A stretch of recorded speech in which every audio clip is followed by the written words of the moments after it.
Welcome to my channel, Learn with Teacher Ali.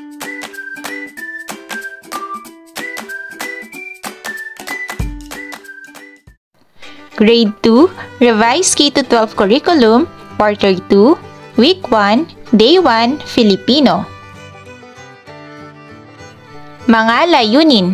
Pagkatapos ng aralin, ang mga mag-aaral ay inaasahang: una, natutukoy ang mga salitang magkatugma sa tulang binasa. Pangalawa, nakikilala ang mga tunog na bumubuo sa salita. Pangatlo, natutukoy ang mga pantig sa mga salita. At pang-apat, nagagamit ang mga salitang madalas gamitin o high-frequency words ukol sa sarili at paaralan. Kamusta mga bata? Ano ang nararamdaman ninyo ngayong araw na ito? Bakit ka masaya? O bakit ka malungkot?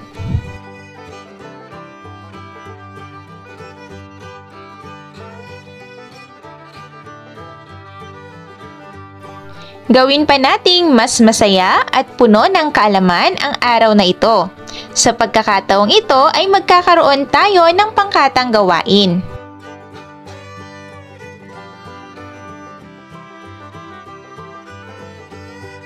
Narito ang mga panuto. Hahatiin ng guro ang klase sa 3 pangkat. Sa pagsasagawa ng gawain o tumawag ng 3 pares ng mga mag-aaral na bubuo sa mga larawan ng guro, doktor at magsasaka.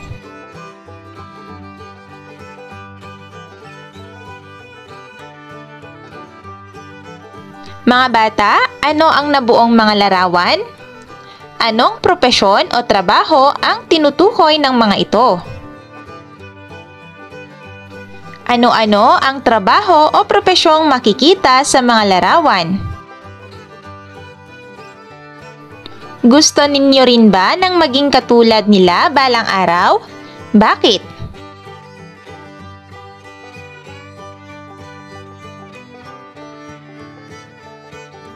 Ngayon naman ay maglaro tayo. Handa na ba kayo? Ang pamagat ng ating laro ay hulaan mo. Narito ang mga panuto. May mga gawain, bagay, gamit o materyales akong babanggitin o ipakikitang larawan. Hulaan ninyo kung ano ang propesyon o trabahong gumagamit nito. Handa na ba kayo?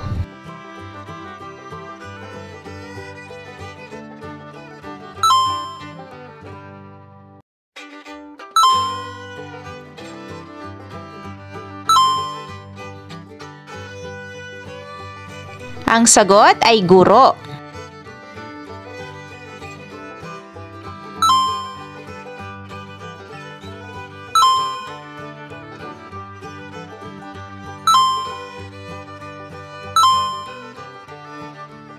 Ang sagot ay magsasaka.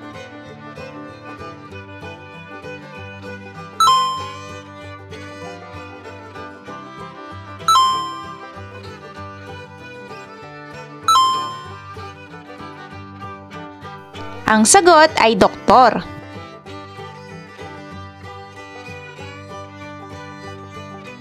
Ngayon naman ay basahin ang mga pares ng salita sa ibaba at sagutin ang mga tanong.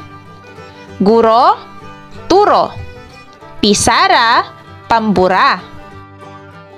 Mga bata, ano ang napansin ninyo sa 2 pares ng salita?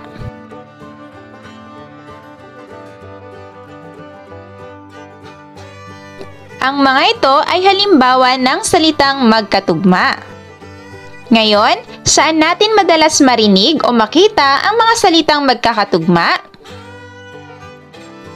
Tama! Sa tula natin ito madalas marinig o makita. Mga bata, gusto ninyo bang bumasa at makarinig ng tula?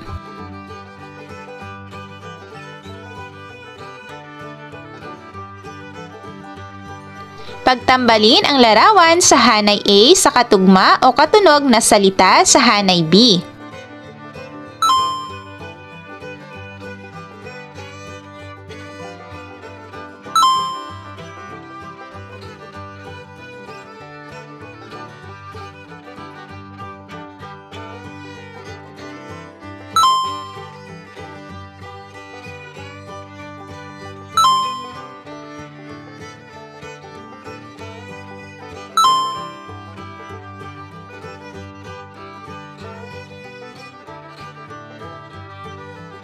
Ngayon naman ay bigkasin ang tunog ng mga salita sa Hanay B.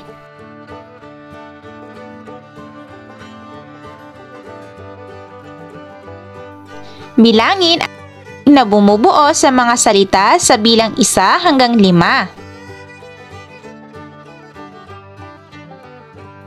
Pumili ng isang salita mula sa mga salitang binasa o binigkas ninyo at gamitin ito sa pangungusap.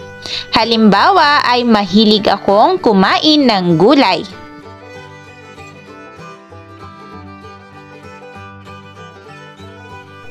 Mga bata, sagutin ang mga sumusunod na tanong. Ano ang gusto ninyong maging balang araw? Ano ang inyong pangarap?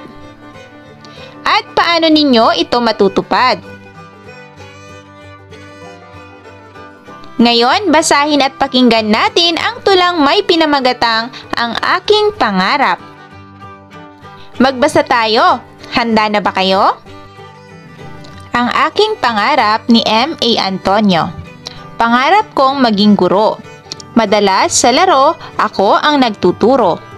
Hawak ko ang libro, panulat ko ay yeso. Mga letra sa pisara, mahusay kong binabasa. Pangarap kong maging dentista. Magtatayo ako ng sariling klinika. Tuturuan kong mag-alaga ng ngipin ang mga bata upang pagpasta at pagbunot sa ngipin maiiwasan nila. Pangarap kong maging magsasaka. Palay at gulay sa bukid makikita. Aanihin ko'y tanim kong sariwa, aalagaan ng buong sigla. Ikaw, ano ang iyong pangarap? Mga bata, ano-anong propesyon o trabaho ang binanggit sa tula? Ano ang ginagawa ng guro? Ano ang itinuturo sa mga bata upang maiwasan ang pagpapasta at pagpapabunot ng ngipin? Ano ang itinatanim ng magsasaka sa bukid? At panghuli, ikaw, ano ang pangarap mo? Paano mo ito matutupad?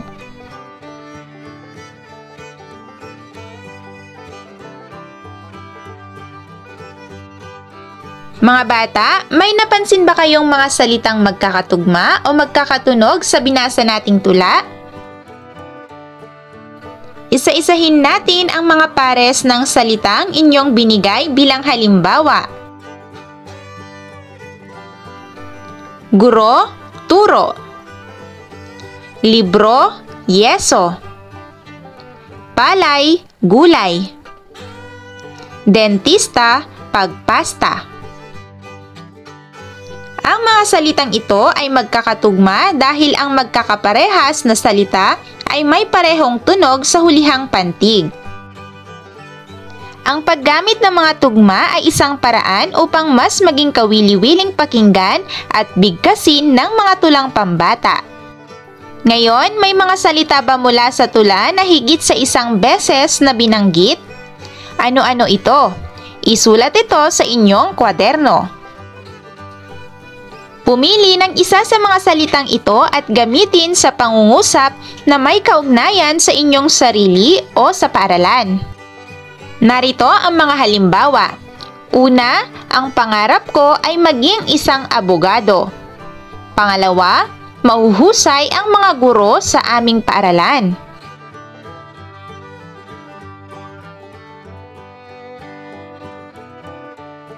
Ngayon naman ay narito ang isang pangkatang gawain. Para sa unang pangkat, maglista sa pisara ng 3 salitang katugma ng salitang pangarap.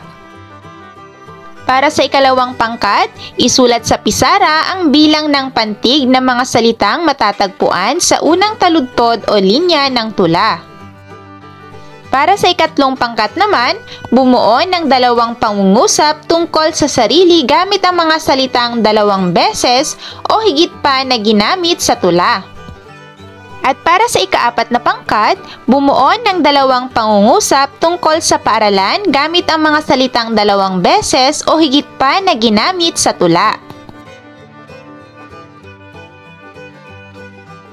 Punan ng angkop na salita ang sumusunod na pangungusap.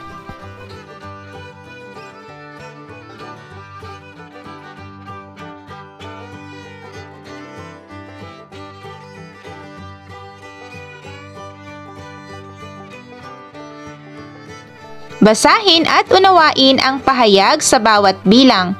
Isulat sa inyong sagutang papel ang letrang T kung ito ay tama at M naman kung mali.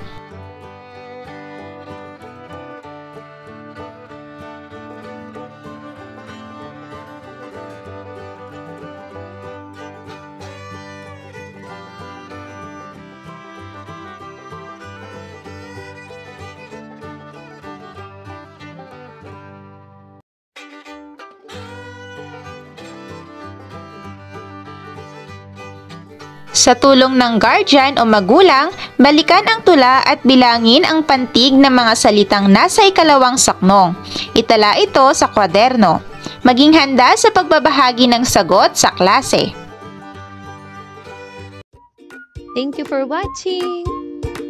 Also, don't forget to like, share, subscribe, and click the notification bell for you to be updated on our latest videos. See you on our next lesson. Goodbye!